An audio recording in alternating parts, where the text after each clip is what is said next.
Good morning, everyone. Unless you're on the East Coast like Coach, then good afternoon to you. That's Coach Noah Johnston. I'm quality control coach Grant Cohn. Neither of us get paid by the 49ers, but we should because they're losing all their coaches, Coach. And I don't understand what's going on. It's the weirdest trend. I'd like to go straight to tinfoil. We should call this hat the tinfoil hat show because we go there so quick today. It's 40 seconds in. Let me just go through it real quick, and I want to get as many theories as possible because I have no idea what this means. So far this offseason, the Niners have lost their quarterback coach, Rich Gangarello. Now is the OC at Kentucky. They lost their tight end coach, John Embry, who they tried to give a pay cut to, clearly didn't want. Now he's in Miami. They lost their wide receiver coach in Miami, took a lateral position. Running back coach just straight up said, I'm taking the year off. That ruts Bobby Turner yesterday. And the offensive coordinator, he got a promotion to Miami. That's freaking 5 coaches on offense. The only ones left are the offensive line coach and Kyle. What do you think? What's that about? What's up with that? What's up with that, though? I think it might have to do with their transition to a different quarterback and a different style of play, and it doesn't kicking older coaches off or moving on from older coaches or from different coaches, rather, even successful one is not necessarily a bad thing. The Rams, who just won a Super Bowl, 2 years ago, Sean McVay essentially fired Wade Phillips and promoted a guy who had never been a defense coordinator before. Staley? Yep. And he had number 1 defense in the league and then get a head coaching job. So it's not necessarily a bad thing. Now, it's okay to question it. It certainly makes sense, but just making changes is not necessarily a bad thing. Now, it's interesting. I asked you this question, and you immediately went to Kyle pushing them out, which is possible. I mean, we have no idea what went down, and maybe he pushed out the tight end coach. But the other way to look at it is maybe some of these coaches bailed on him. Like, quarterback coach wasn't pushed out. Wide receiver Wes Welker wasn't pushed out, I don't think. Running back coach just said, I need a year off. I think the quarterback coach, I think that was quality control, though, the quarterback That's coach. True. Look, Rich Gangarello isn't a big loss, but to me, he bailed. Now, that's a good thing. That's a good decision that's a good thing for the Niners, but I think he bailed. I think Welker bailed. I think Turner bailed. And I don't know why, but I think the other way to look at it is there was a heavy Jimmy Garoppolo contingent in the locker room. We know that. What if there was a Jimmy Garoppolo contingent in the coaching staff as well, particularly the offensive coaching staff? And the people that are leaving are the people that are saying, well, you know what, Kyle? Good luck. That's not the direction we wanted to go with this offense. Good luck. That's possible, right? Yeah. Is there an official word? Was there official word on Bobby Turner? Like, I know there was. I know Barrows reported that he might be taking the year off, it's possible he could be taking the year off and he could be a lesser role, like consultant, not just straight up coaching the backs. So I think you have to wait and see there. I don't know.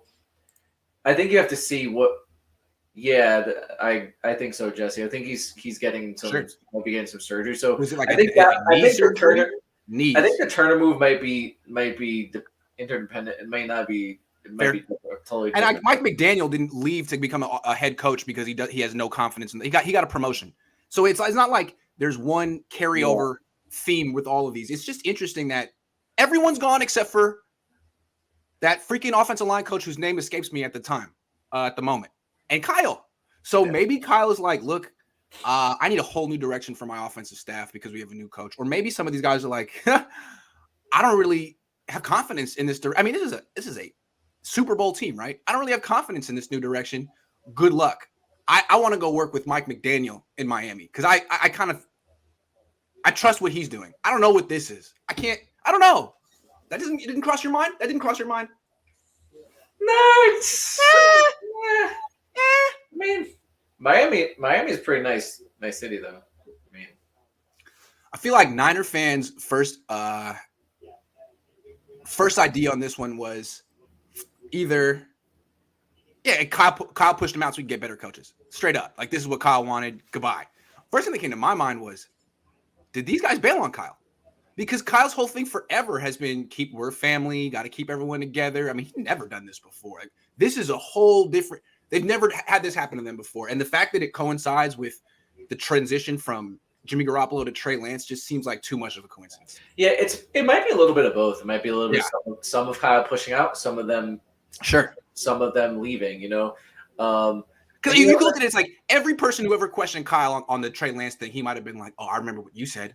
I remember what you John Ember, you didn't think it was peace. Wes Welker, you're a little goodbye." Like maybe this was Kyle being like, "I just want people who are all in, and you guys aren't." Right, and it is like if you're making a decision like that, and you have coaches and you have guys that aren't all in on a guy, especially if a quarterback is so important, and you're not all in on a guy, it's better just don't be in the building. Like we don't want that negative. It's just like the whole thing we talk about Jimmy. Like Jimmy can't be on this roster, even if he cost $500,000, he can't be on this roster because it's just going to create too much conflict in the organization. So I think we agree on something. And this is just a speculation, but whether or not it's Kyle pushing people out or people bailing on Kyle, we both feel that the nature of the breakup probably has to do with some people not being 100% all in on Trey. That's just speculation, but that seems to make sense. And we don't know if it's what Kyle being like, you guys have to go because you're not all in, or them being like, we got to go because we don't feel confident about it. It could be one or the other. It could be neither, but that's what feels most. Or just need it seems to me it has to do with Trey, whether it's they're not in on him or he wants to go a different direction with the offense and just wants different minds. But it seems like it's going to be relevant to an offensive shift. Which is a good thing, right? Because he's thinking about what he should think about, which is investing in the guy that you just spent 3 first-round draft picks on. Yeah, I mean, good for Kyle. And if he felt that these coaches weren't all in with Trey, he made the right decision getting rid of him. They got to go. From now on, really should have been from last year on, but from now on, everything in the organization has to be prioritizing him. Absolutely. Every step of the way, from the coaches to the players. And any player who thought Jimmy Garoppolo should still be starting has to go. And we're going to talk about that in a minute. But this called a purge. Maybe this is necessary, a purge. Yeah. Because this whole duel, I mean, it's happened on teams a lot. In the 80s on the Raiders, there was a whole Jim Plunkett faction and then a Mark Wilson faction. I mean, famously on the Niners, there was a Steve Young faction and a Joe Montana. At a certain point, you got to let your locker room rally behind one and your coaching staff, one quarterback. And I think that Kyle's making that happen, which is a good thing for Trey. Yeah, it's a good thing for the organization because you don't want to have that split inside an organization of not believing in your guy. Like they gotta believe in their quarterback, whether it's Trey Lance or whoever it is, they gotta believe in it. Let's take this a step further. So offensive coaches have all left except for one. Hard to say why. Free agency is coming up in 2 weeks. Legal tapering period is in 14 days. Last year, a lot of people expected the Niners to lose a bunch of free agents. They all came back. They all wanted to run it back with Jimmy, and they did. But now it looks like Jimmy's probably out. I mean, most of the players have said goodbye. He said goodbye. Is it possible that what's happening with the coaching staff could happen in the roster, and a lot of these free agents, vets, who were ride or die Jimmy guys, Jaquaski Tart, and others, do you think they could bounce? Do you think there's going to be a mass exodus of free agents as well? People who were like, you know what? I don't know if Trey Lance is ready. Yeah, there could be, and it probably will be, but I don't think it's relevant to Jimmy. I think it's relevant to remember last year there was the salary cap went down more so than expected because of COVID, and so there just wasn't money out there to be paid to guys. Tart had injury issues, so I think teams weren't willing to pay for him. DJ Jones needed to show a little bit more, so people. And the COVID thing was huge. The cap freaking went down. Right, it went down. So I don't think it's a Jimmy thing. I think in free agency, it's more or less it's about money. Which, if the 49ers decide that they want to pay Jaquaski, hold on though. Players, free agents won't just sign on to teams with cap space if they don't believe in the quarterback. Believing in the quarterback has a big part with it. But I mean, Grant, if they were going to get if other teams are offering me $15 million and another team comes in, a good quarterback and they offer me 25, well, I mean, it depends. If you're a 28-year-old cornerback and it's Houston offering you all that money, you're like, yeah, I mean, I would take the bag, but I know I'm never sniffing the playoffs. It's a case by some people want to win. I think it depends. Yeah, right. You said it's a case by case, but I think case by case. Yeah, like, depends on how much money you've made in the past, all that. Yeah, right. Now we're just talking about that. There's a couple big ones, right? That like DJ Jones, Jaquiski Tart. Those guys haven't really gotten a bag, so I think they're going to take it, whoever the highest one is. If it's significantly higher, they're going to take that bag because frankly though, with Tart, I don't expect him to get a lot of money on the free agent market. He'll probably get a 1-year deal worth $3 million. Yeah, I don't think so. I don't think so either. I think no. I don't think, but I'm just saying if they were offered a bag from somebody and it was the only reason I said Jaquiski Tart's a ride or die Jimmy guy, I don't know that for a fact. I just saw him in the video with Jimmy at Vegas, and I decided anyone who was chilling with Jimmy at the Pro Bowl after Jimmy had already said his goodbyes is a Jimmy dude, and Jaquiski Tart was definitely there. Kyle Juszczyk, we already knew that. Kittle, we already knew that, but Tart was there, man, chilling. I just saw it. I was like, really, Tart? You too? You too? So yeah. I wouldn't be surprised if a lot of these guys leave. Just saying. I know it's mostly about the money. I know it's mostly about the money. But if it's all even, if you have matching offers, maybe you just go with the place that has lower taxes because they don't have to deal with Trey Lance over there. I don't know, man. I just feel like players have a bad ability to assess quarterbacks. Like a lot of these guys, like for example, a lot of Armstead, Tart, Ward, the old guard, players who were on this team before Shanahan got here. There's like six of them. They did a lot of losing. And then Kyle got here and they still did a lot of losing. Like the difference between Kyle and Chip Kelly was non-existent until Jimmy got here. So there's this little magicness that the players buy into, and there's really nothing you can tell them. There's nothing you can tell. Tart, Armstead. I mean, you saw what Armstead tweeted about him. Like, thank you so much. We had some dark days here. You turned this franchise around. That's the way they feel about him. And I think they're always going to feel that way until the day they die. I mean, they turned. Jimmy helped Armstead turn his career around. Jimmy helped Tart turn his career around. Ward, all of them, by being looked at as winners as opposed to losers. To a certain extent, because let's just say if Trey gets on the field and he produces, it'll change. It'll change in a heartbeat. Like if he's better, it'll change. It's true. If he's Patrick Mahomes, people are going to be like, "Well, I want the old way back." Yeah, no. Game and no. Especially the offensive. You think Kittle's going to be a Jimmy guy if this year he has like 18 touchdowns because Trey Lance likes to target tight ends in the end zone? Like, I don't think he's going to be like, "Oh, I need Jimmy back." Like, no. Okay, well, that leads me right into another topic: how Trey Lance will distribute the ball. You just mentioned it's possible that George Kittle will have a huge season next year with Trey Lance and become a big Trey Lance fan. It's also possible that the target share will shift a little bit from Jimmy Garoppolo to Lance, considering where they throw the ball is pretty much opposite. Jimmy's confined to this little area, and Trey Lance is much more comfortable throwing outside of that area where there's less traffic because he's not the most accurate quarterback. Balls can sail on him, and he can get picked if he misses in traffic. So, is it who do you think will lead the team in targets? Who will be number 2 and who will be number 3?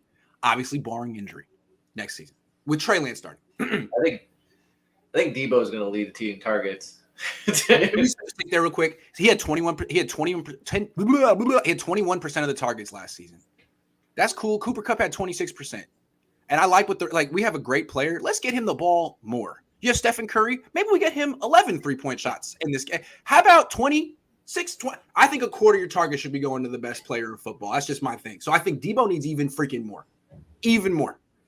Enough running the ball. Be a wide receiver. 25% of the targets. He'll probably run the ball less, but still will run it. Right, he'll run it. Okay, Debo 1. Who's 2? I think it's going to be close. I think Ayuk and Kittle are going to be very close because Trey likes to distribute the ball outside, but I think you can also you can use.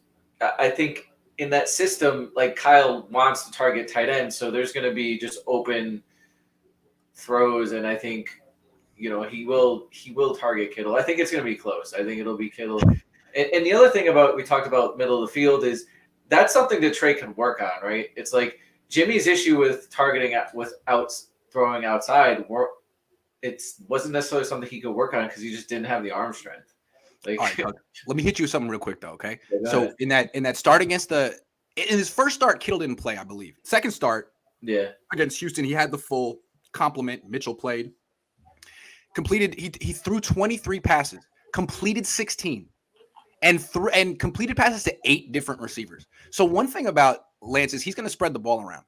But of those 23 targets, 6 went to Ayuk, 6 went to Debo, 2 went to Jennings, 2 went to Mitchell, 2 went to Juszczyk, 2 went to Sherfield, 2 went to Kittle. I'm just saying, I've watched a lot of Lance in practice. He likes throwing to wide receivers outside the numbers. It's why Sherfield got all that press in training camp, because Trey Lance was throwing to him relentlessly because he likes throwing comebacks and fades and outs and all that because it's a freaking cannon.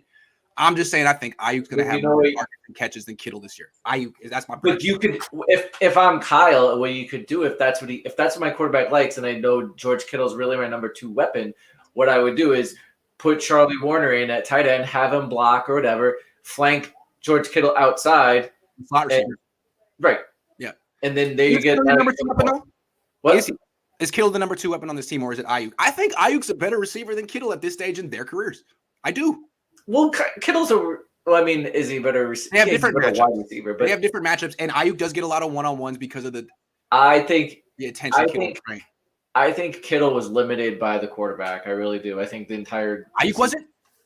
No, Ayuk was too. Ayuk was too. But I think Kittle was limited. Kittle was limited too. They all were. He's wide open a bunch of these times. Get him the ball.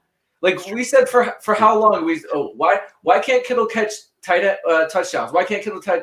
Why can't he have contested catches? Well, when you throw it to him and it's contested, he makes the catch. True. Like, when healthy. Right. But Debo hasn't been exactly healthy either. So, they both miss games. So it's all with the Niners, it's always when healthy. Like that's Niners MO.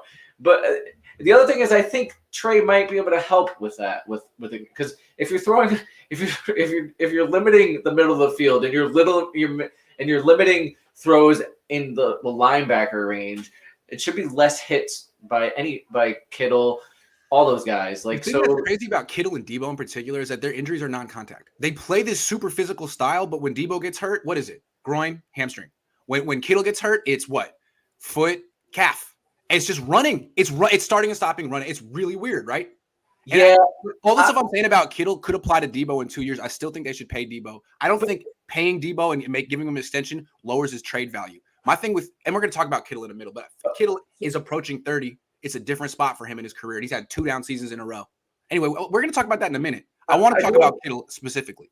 Well, right, I just wanted to make a point, but when you're talking about the injuries don't occur when on contact, that doesn't necessarily they're not caused by contact, because if you hit me some X amount of times, right? So now that muscle is going to get sore, and I'm not going to when I'm running, and it might when I'm running, then I might pull something because now it's sore, and I'm not at 100%. Like, so I do think contact does play a role in that. Doesn't it alarm you though that Kittle pulled his calf week one? Week one. I'm just about. Hold on, we're not at Kittle yet. What I want to say is with Lance distributing the ball, he's gonna actually spread it around more than Jimmy did.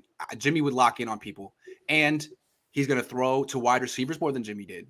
Kittle still, if he's here and healthy, is still gonna have a good year. He's still a really good player, but I wouldn't be surprised if he fell to 3rd on the pecking order in the passing game, which is when I just wouldn't be surprised.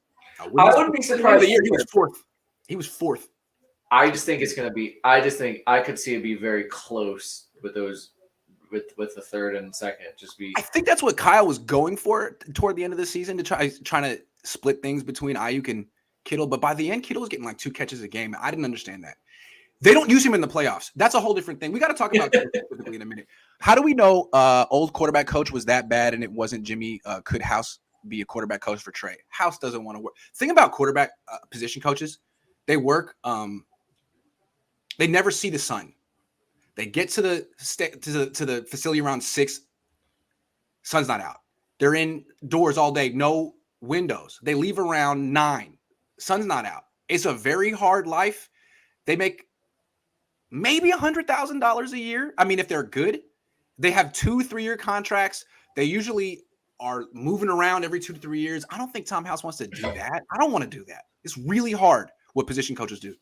Yeah. The other thing, but especially about quarterback position coaches, is like I do think it could be this quarterback position coach. It could attract somebody. Why? Because you have a young quarterback. You have with a lot of potential. What happens if Trey Lance becomes really good? People look at that quarterback coach and they say, "Oh, I got to get that guy. That guy's my next head coach. That guy's my next offensive coordinator." So I think it's Trey Lance is an opportunity for a lot of guys. I think that where you like you just said. They might not. One guy might not want to grind with Jimmy Garoppolo, but they might want to grind with Trey because he's going to open some doors for them if he hits. Right, like Trey Lance could be to Tupac what the next quarterback coach was to Suge Knight. You want to make a name for yourself and go make something out of Trey. Go bring Tupac on the death row. I was watching Hip Hop Evolution on Netflix. Have you seen that show?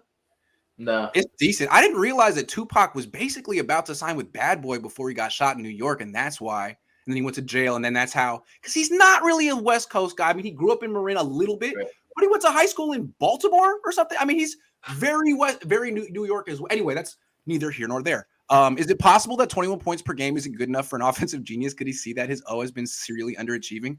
I mean, his defense has been better than his offense like every year. Since like the last 4. Yeah, but I think that's why you're seeing the quarterback change. It's because of that, right? Like I think, the offense was limited by the quarterback. Yeah, agree. All right. Should we talk about Kittle? I think we should talk about Kittle. So this is funny. It's February. This is my 11th offseason. All right. I know how to generate content. This is trade time, and I'm thinking, who is the best trade candidate for the Niners? I settled on George Kittle. I think I made a really good argument. There are definitely good arguments against trading Kittle, but I think it's a hell of a discussion.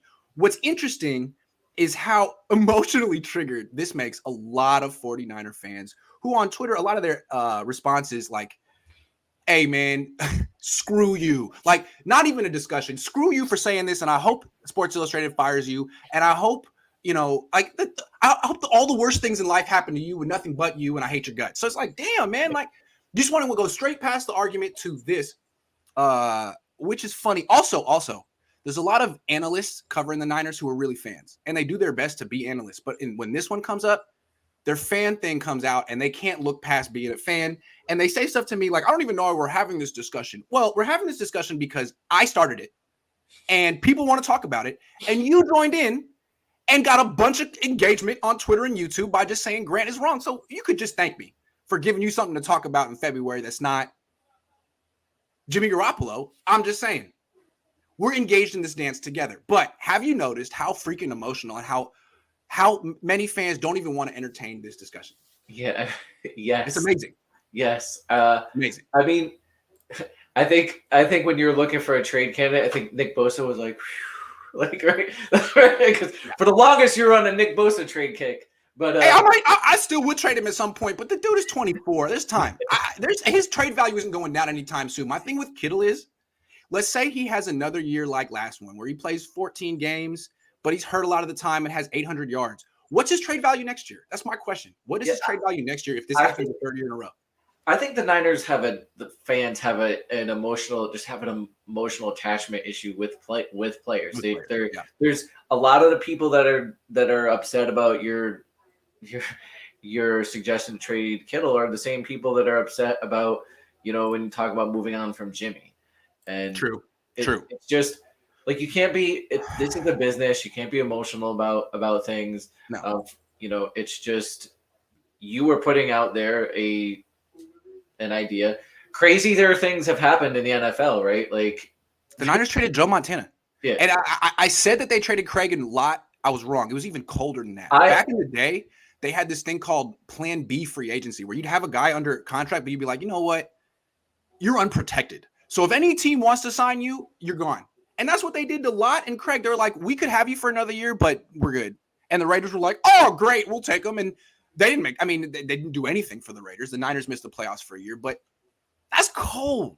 That's cold. Teams make cold decisions. They cut Jerry Rice. Cut him. Yeah, it's cold. I just cold to George Kittle.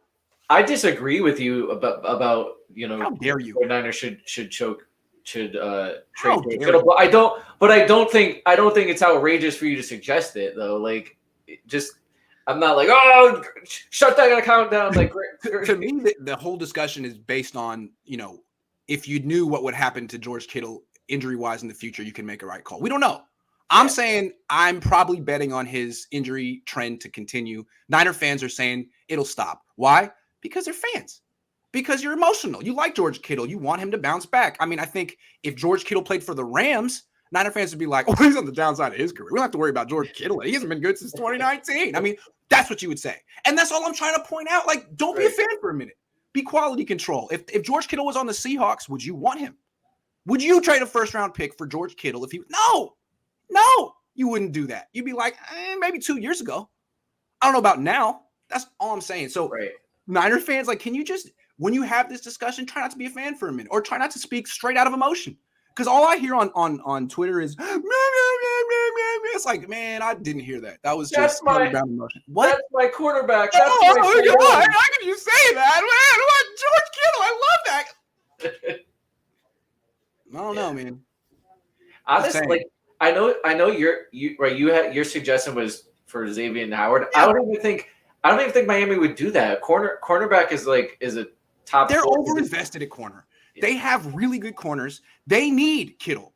They need a security blanket for Tua. They need someone to do for Tua what Kittle did for Jimmy. But it's a perfect trade after June 1. But don't you think if Miami put Xavier Howard out there, don't you think they could get more than like what's Kittle's value versus what's Xavier Howard's? Like, if I'm Miami, I'll trade Howard, get a first and a second or 2 firsts, whatever. Then I'll use that. I'll use a first. I'll just only use a first to get Kittle. Like, I feel like there's better value there. The late first at this point in his career. Huh? I think there was a time 2 years ago he's probably worth a top 10 pick. I don't think he's worth a top 25 pick anymore. Who? Kittle? Kittle.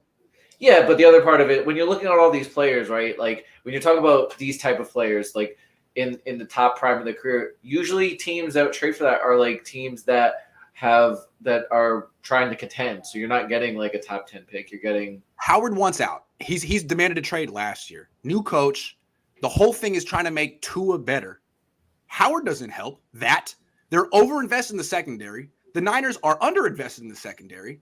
Their salaries match up. After June 1, the dead cap hit is small for both teams. I think it's a win-win. I think it's a win-win because Miami would actually use Kittle. He didn't give him 20% of the targets until he got hurt. But he would actually use him. Trade Kyle for Mike McDaniel and Stephen Howard. I'm just saying, no, hold on. If there's a mass exodus of people who aren't all in on Trey Lance, then buddy, they just got rid of your They just got rid of your position coach. Okay. I'm just saying, hey man, don't be surprised if Kittle gets moved unless he is all in with Trey Lance and we don't know it. If he's one of the malcontents and the Miami Dolphins want him, and the Niners, I'm just saying. The Niners are very all in on people who want to be around Trey are here. People who don't can kick rocks. Peace. Whose side are you on, George? Whose side are you on? Also, George Kittle has been like the one of the faces. Like, if you were to have Jimmy as A, then George Kittle has been B as far as the face. He was the face of the franchise in 18 and 19, in my opinion. 2 years. But now it's Debo. Like, to me, there's nothing that George Kittle does other than block that Debo can't do. So Kittle, great player, but you don't have anyone in the secondary who's an impact player. You got 2 impact players on your offense at receiver, essentially. Trade one. Trade the one who's older and more injury prone. Now, I know Debo's injury prone too, and that's scary. It is. But he's also 26. I feel like you could keep him for a couple more years and trade him. And I don't know. Maybe I'm wrong. I don't know. Debo's a little scary too, I got to say. Right? I mean, he's Kittle like 2 years ago, but still, I think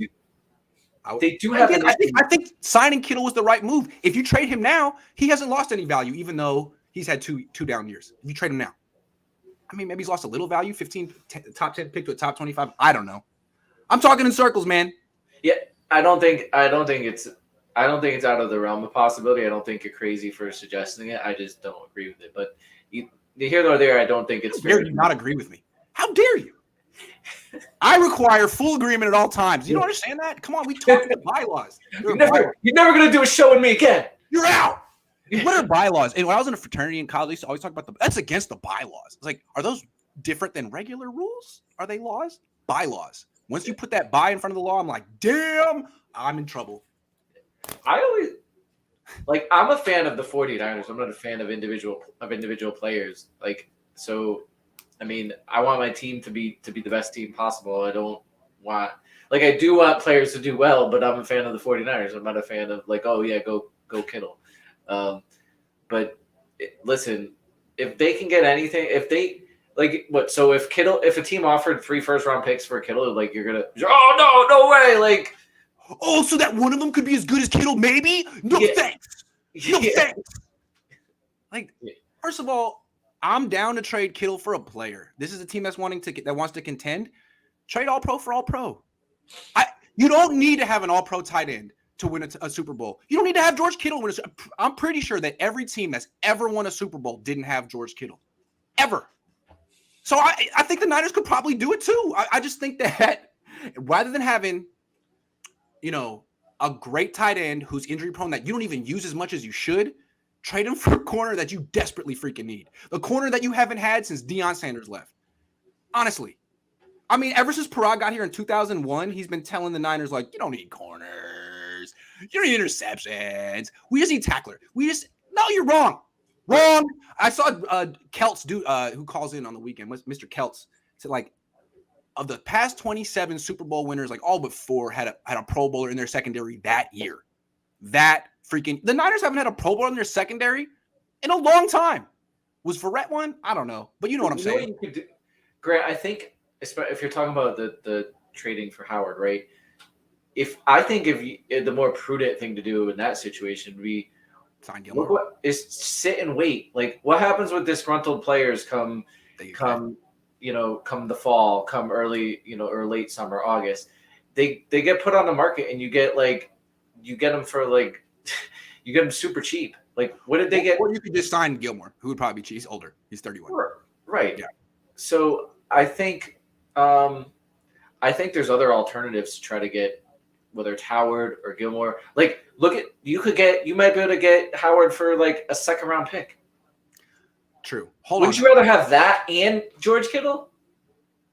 No, let me come back to Kittle. This is why I want to trade. I want to trade him this offseason because I'm really afraid his value is going to tank after this. And Niner fans just won't listen to me on this. This is all I'm saying.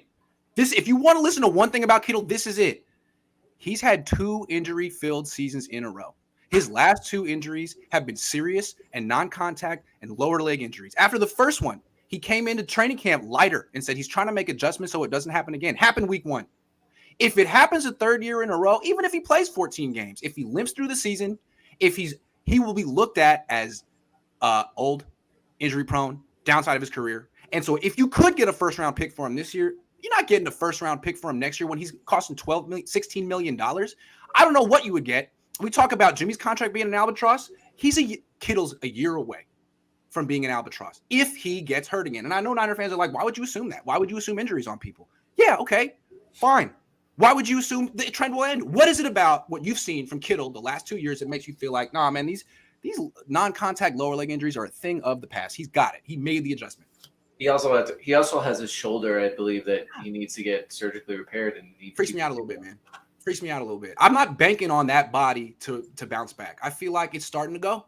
And if that's the case, that's an albatross in a year or two. Just because look at what happened with Jimmy, right?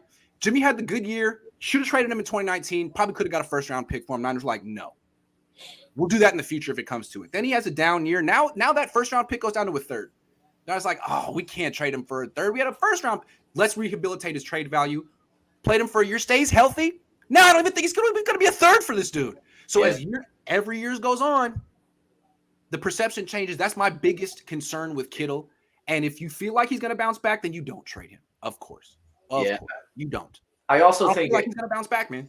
I also think it's relevant to everything that we've been talking about before, which is Trey Lance. Because to me, I want to make sure that this guy can be I want him as comfortable as possible. That's true. And having an all-pro tight end, great. It makes it's him the security blanket. It's just it's not only that. I think there's some things that you don't like. You're talking about your run game. There's things that you don't necessarily see that Kittle affects. Kittle affects how defenses play the 49ers offense. Like if you just put Charlie Warner out there, and I know he can block, but defenses aren't going to play him the same way. Like so. What I would say is actually sign a replacement for Kittle. As opposed to having a $16 million starting tight end that you use as a third option, get an $8 million starting tight end that you use as a third option. And then mix in Dwelly and Werner when necessary. But that's what I would say. You know, I don't know who that $8 million a year tight end is, but I wouldn't say start Werner. No. You don't need to create a hole in your offense. You can get a good starting tight end to replace Kittle and flip him for an impact player in your secondary. That, to me, is the smartest thing anyone's ever thought of, and it just so happened to be thought by me. It's amazing. I'm great. Let's end right there. All right, no. It's funny. No, look, I don't really care about changing Niner fans' minds. You see, offseason, this is all theoretical. I like taking an unpopular opinion, sticking my flag in the ground, and then coming back in a year and seeing what happens. Because usually I'm wrong, but when I'm right, man, that victory lap feels so good. And I feel like this is going to be a big victory lap for me, because I feel like Niner fans are thinking with their emotions right here. Take a step back. If Kittle was on the Rams, what would you think of his 2022 would look like? I'll leave you with that. Trade 85, says Swan Song. Draft Trey McBride, have triple Trey. Oh, I don't even know who Trey McBride is. Who's that? I don't know. Sorry, Swan. All right, moving on. Keep in mind, you have to agree with me the rest of the show. Okay. So the combine starts this week, and it seems to me that this is when the Jimmy Garoppolo trade talks could pick up, should pick up. That's what people have been saying, right? I mean, Kyle Shanahan's not going to be there, but the front office is going to be there, and they'll be open for business. They'll be open to have conversations with everyone at the league. What do you think? Do you think there's going to be some progress here this week? Is that dangerous if Kyle's on the trade train and Lynch is not, and then like, so John, do we have any offers? Like, nah, nobody. Nah, we're not trading Jimmy. Yeah, we're not trading Jimmy. Yeah. I mean, this is when these things normally happen. They need to get him off the roster before the start of the league year. So I expect it to be heating up this week as teams are there and people start talking. I mean, we might hear something as soon as the next couple days.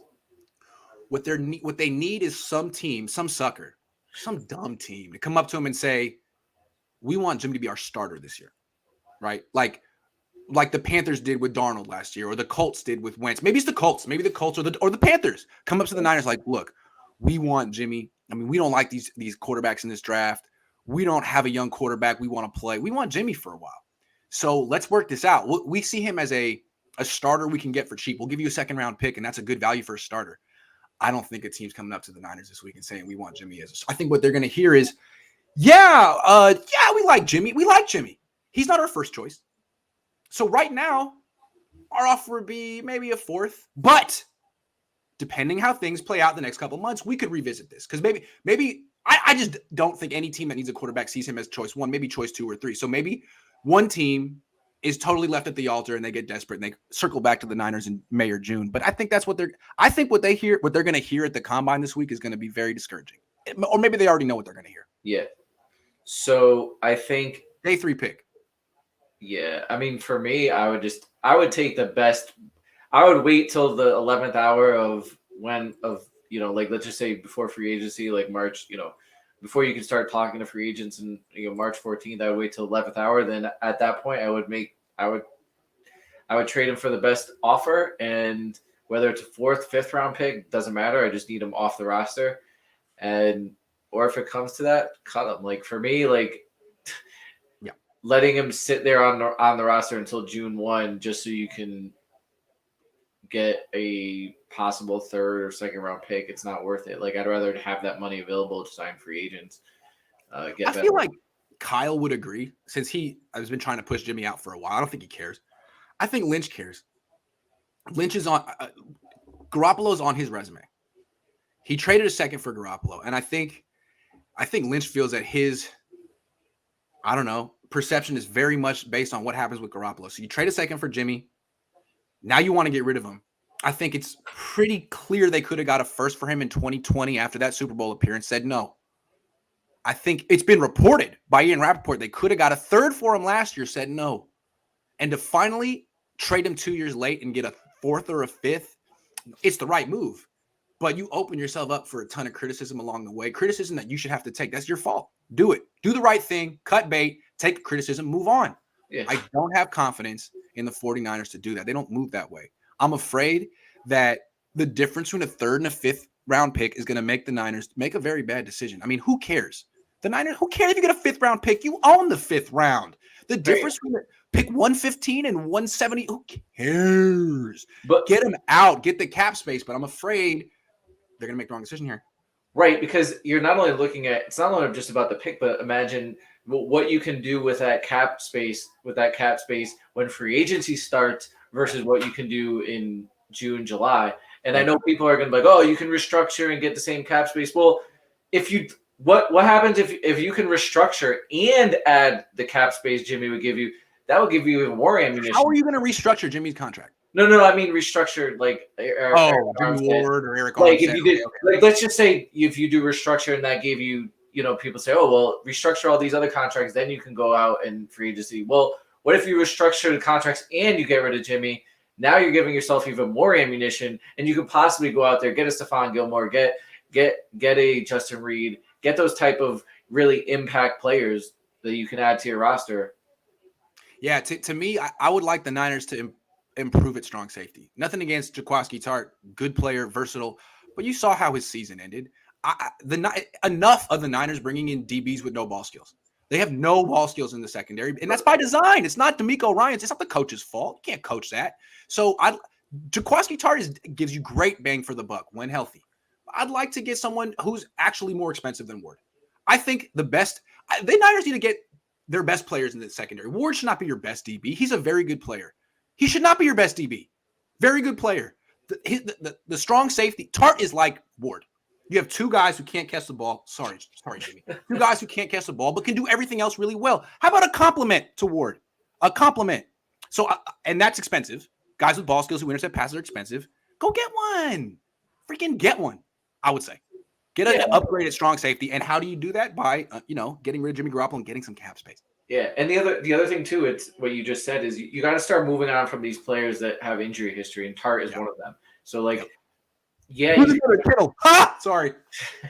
you could get him for cheap, but he's going to probably miss games because he has every year. So it would be nice to get a guy that's really going to play the entire year or miss take the fourth and move on. This is what Miami did with Tannehill. Now they probably sold low, but still, that's all they could get for Tannehill at the time. No one wanted Tannehill to be a starter when he was leaving Miami. The market wasn't there. So would you get a fourth and a seventh? Great, take it. Yeah, all you're gonna get. Take it around. Take it. Rodriguez says Belichick got rid of good players and had success. A great quarterback and solid defense changes everything. True. Yeah. True. He will cut bait. He will not hold on to these guys too long. PSJ to the Steelers for a third. Pitt wants a bridge. Man, they're going to sign a bridge. You don't trade a third for a bridge. They're going to sign a bridge. It's going to be Trubisky or Winston or Wentz. Yeah, you don't. Plus, they got to draft a quarterback. Yeah, they have to draft a quarterback for the bridge quarterback. I mean, a bridge to what? A bridge to nowhere, a bridge to a young quarterback you're going to draft. So you're going to spend a third-round pick on Jimmy and a second-round pick on a quarterback? That's too much. And Tomlin's not under pressure there. Pittsburgh as an organization just generally doesn't move on from coaches like that. And number two, Tomlin has a very good reputation in this league. So I think Pittsburgh knows what they have with Here's Tomlin. what Pittsburgh's going to do. They're going to sign a quarterback. They're going to draft a quarterback in round 2 and give the guy a chance. And if he ain't, they'll draft another quarterback in a couple of years. I think they can. I think they could go one. It seems like it's no secret they like Malik. If they like Willis. If Willis is there at 20, sure. I have a feeling Willis might go to the Commanders at 11. So if he or somewhere, he could go to the Panthers or whatever. He could go a little higher than that. And then after that, would you take Matt Corral at 20? I would. I think Pittsburgh could move up, do something like the Niners did this year, whatever. If you love a guy. If they love a guy, I think they can move up. I don't think they love a guy. It seems like everyone's telling you this year, like, don't fall in love with these quarterbacks, right? They're good, but there's no franchise quarterback. Is that what I'm hearing? That's pretty much what I'm hearing. No franchise quarterbacks here. Don't fall in love. Don't be stupid. I'm just saying. Pittsburgh's smart. We'll see what happens. We'll see. I don't know what that face was. All right, 2 more. So the Niner fans want Aaron Rodgers. Aaron Rodgers may want the Niners, but what he really wants is to be the highest paid player in the NFL, which is just so Aaron Rodgers.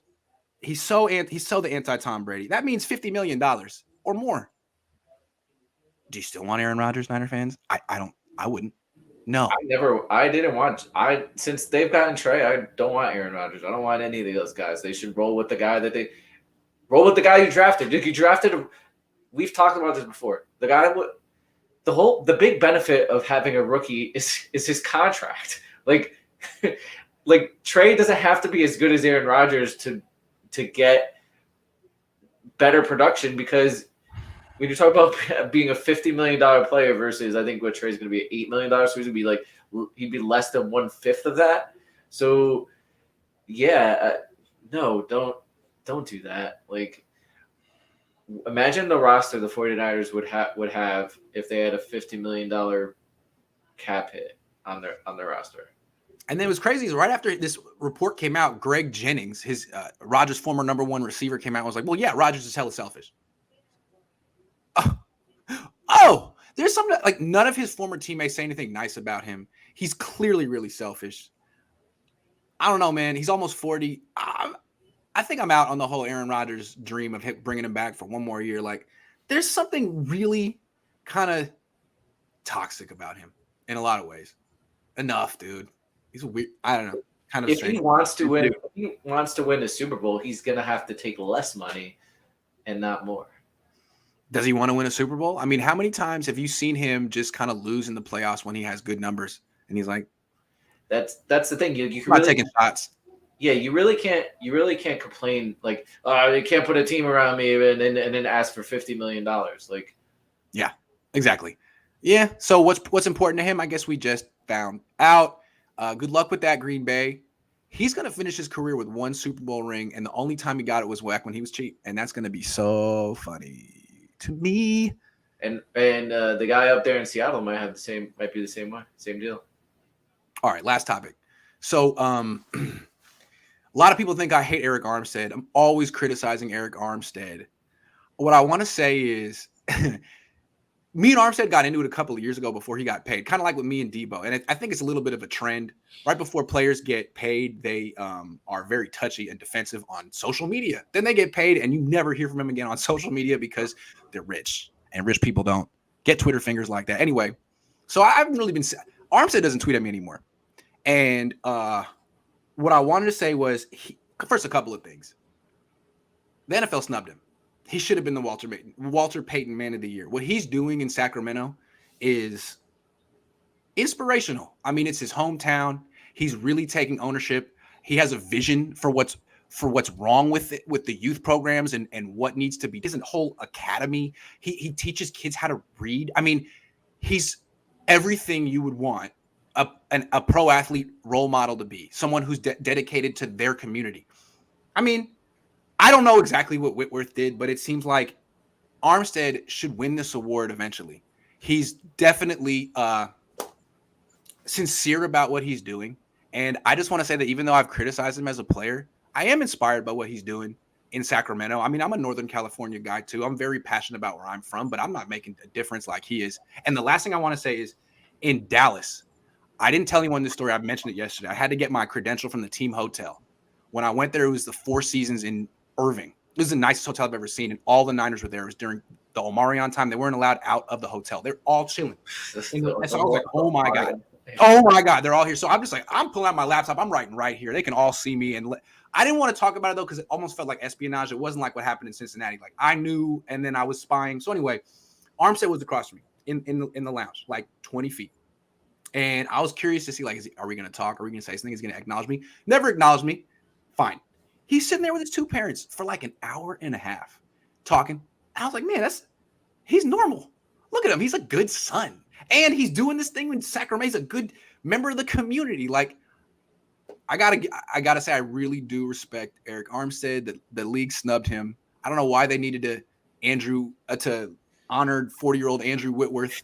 I'm sure he's doing good stuff too, but Armstead next year, he deserves this. He's doing a good thing, and he's not doing it for recognition. No, but I do think it was fair. I mean, Whitworth put in, like you just said, 40. Like Whitworth has been doing this for like 40, not 40 years, but I think like how long has he been in the league? 20, 18. Okay, fair enough. Fair He's enough. been doing that. He's been doing that. All right, but Armstead's up next, NFL. Yeah, he's up next. Whitworth has guys in the league that went through his program in Cincinnati. Like there's NFL players in the league that have been affected by Whitworth. So I think it was fair he won. But yeah, you're right. Like Armstead should be continually in that discussion. He's doing a great job with literacy. I think it's a literacy program in Sacramento. It's also a cause I think that I don't know that a lot of people touch on either. So and literacy is super important, right? It's like you could teach a man how to teach him. You give a man fish or teach him how to fish, right? And like he's teaching these kids how to fish. Like literacy will help you get what you want in your life. So absolutely. And I think what people may not realize who are not from around Northern California is a lot of times in Oakland, San Francisco, San Jose, Sacramento, the public schools are really bad. Some of them are really bad. And they never improve. And a lot of people who come from them leave. And the people who actually can improve it are people who went through the system, understand the system, have a vision for how to change it. And that's Armstead. He's doing what so many people could have done and haven't done. My wife isn't from the Bay Area. She's from Southern California, but she worked at Skyline High School, which is around the corner from my house, which was so violent. My brother went there in the early 90s. It was so violent. My parents sent me to Catholic school in East Oakland to get away from the public school around the corner from my house in the freaking Oakland Hills. Skyline. And my wife worked there for a year, and she was like, yeah, this place is wild. It's lawless. It's violent, but I know how to fix it. I'm in the city. I could look at Oakland Tech, look at McClymonds. They have these central hubs. Anyway, there are people out there that care, and there's very few of them. And Armstead's one of them. And you really gotta. Anyone who went to public school at any time in Northern California knows it's kind of a broken system. And what you get out of it is how much you put into it and how much your parents care. But a lot of these teachers are awful. They have not that the teachers are awful, but there's no support for them. There's no funding anywhere. Like these schools are pretty freaking awful. And for Armstead to actually care and dedicate so much of his time and attention to it, I love that. It makes me really like him. I appreciate it. Yeah, I appreciate it. And he's been doing it for a while. I didn't mean to slander Skyline. Anyone who goes to Skyline, works at Skyline. I'm just saying. I'm sorry. You're gonna get that Skyline. Last time I said something about Skyline, people in like, you should come to Skyline. Like, hey, okay, all right, I'm sorry. My bad. But yeah. You're gonna get George Kittle lovers, Skyline alum on Twitter, like just. Anyway, Eric Armstead, salute. You seem like a good guy, even though we had a falling out on Twitter. You probably never gonna hang out. Sorry, Eric Armstead. He should do a show with you, and you could donate the proceeds to his foundation. All right, maybe. All right, that's our show. Thank you very much, Andrew Whitworth and Debo Samuel for watching. Kyle, appreciate your views. Who else was watching today? Kittle, thank you. Good to see you. All the fans, all the haters, all the people in between. I'll be back later with Jack, 2:00. Jack Whiskey's probably watching because you said the Niners should move on from him. So sorry, Tard. Yeah, I just did it for the clicks. Yeah. Did it all for the clicks. See everyone. All the best. Stay safe.